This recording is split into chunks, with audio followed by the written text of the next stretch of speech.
Let's build our own Daggerheart monster. History isn't kind to men who play God. We're a couple of months into the Daggerheart playtest, which means players are likely a few sessions into seeing how the game works as a play system. Now, one of the challenges to running a Daggerheart campaign is that the playtest currently contains a relatively limited number of adversary stat blocks. According to Demiplane, there are about 120 stat blocks available for Game Masters, and those are spread out across 4 different tiers of play, which means that there are roughly 30 stat blocks per tier.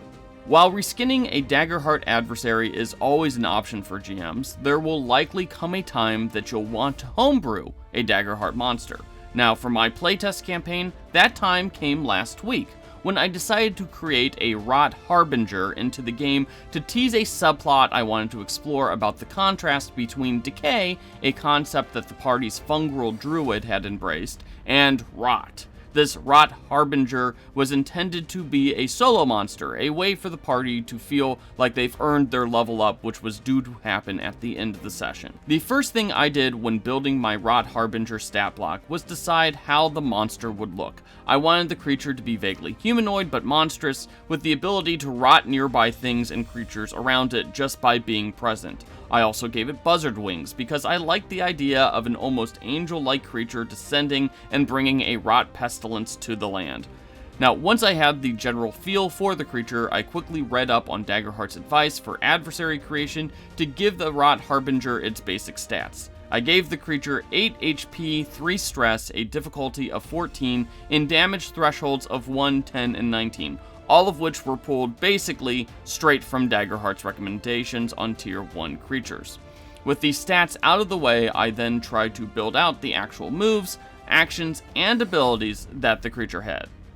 Now, the trickiest thing to figure out was how to stack an area of effectability that really matched what I wanted the Rot Harbinger to do. I wanted the creature to have a Rot Cloud, something that would damage characters and NPCs as it moved around. While a game like Dungeons & Dragons or Pathfinder have Constitution saving throws or Fortitude saving throws, Daggerheart does not. After digging into some of the other stat blocks to see how the official monsters kind of do these things, I came up with a system in which the creature had a rot die, which was a d6, and spends fear to increase it. Any character that activates within far range of the creature had to make an instinct reaction roll at the beginning of their turn, and if they fail that reaction roll, they lose HP equal to the number on the dice. I also gave the creature a rotting strike attack that reduced armor upon a hit along with doing damage, and an ability to mark stress to reduce damage by half, basically to keep it alive for more than one activation. Finally, I gave the creature a passive flight ability since it had wings, and I gave the Cloud of Rot ability an effect that imposed disadvantage on characters trying to attack it from outside the Cloud of Rot area of effect, which basically was meant to try to keep the PCs from simply picking off the creature from a distance. I wanted the PCs to get into the Cloud of Rot and engage and deal with that effect. So, how did the actual encounter work? Well, it had its pluses and minuses. While the Cloud of Rot effect was pretty cool and definitely gave a sense of danger to the entire encounter, the ability frankly had too many parts to it, and just basically I forgot to decrease the rot die at the end of the creature's turn. That meant that by the end of the encounter, the rot die was showing a 6 when it should have been a 4. However, the party was able to avoid the Cloud of Rot's effect until the very end, when it dropped our Guardian very quickly at the start of her turn. Now, in hindsight, I should have added a consequence to rolling with fear when they were making this instinct reaction roll, beyond just stockpiling fear points that I used to keep the rot die high, maybe reducing an armor slot automatically, or marking stress or something like that. Now, while the party was able to dispatch the creature relatively easily, I believe the entire encounter took only 3 or 4 activations. It was largely because they were hitting pretty hard and rolling with hope on their attack rolls, which allowed them to basically string along a series of attacks. Also, I will note that the characters finally figured out that they can use those hope points to give each other advantage, which also really helped. I probably would have increased the HP by 1 or 2 to make the encounter last a little bit longer, and maybe increase the difficulty by 1 or 2 just to add a bit more of a challenge, since they were hitting pretty consistently.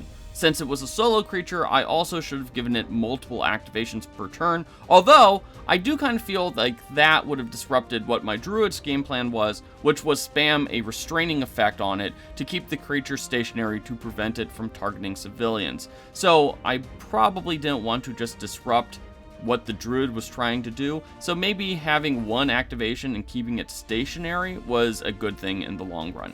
Now, obviously, Daggerheart is very much a work in progress, and it's taking some time for folks like me to learn how to optimize an encounter for this game. I feel like the game does provide some decent tools to build out monsters if you know how to look for them.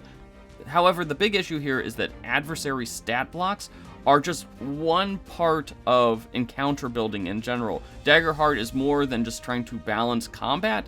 It's supposed to be cinematic, and there are supposed to be other things that are happening too, and sometimes I just don't feel like the game is doing a good job of explaining how to make that all come together.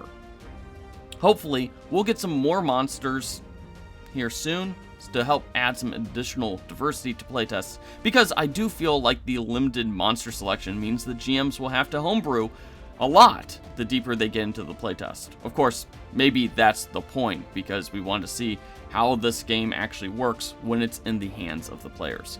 Anyways, that's my thought on Daggerheart and creating monsters within it. Let us know what you think in the comment section below, and don't forget to hit those like and subscribe buttons.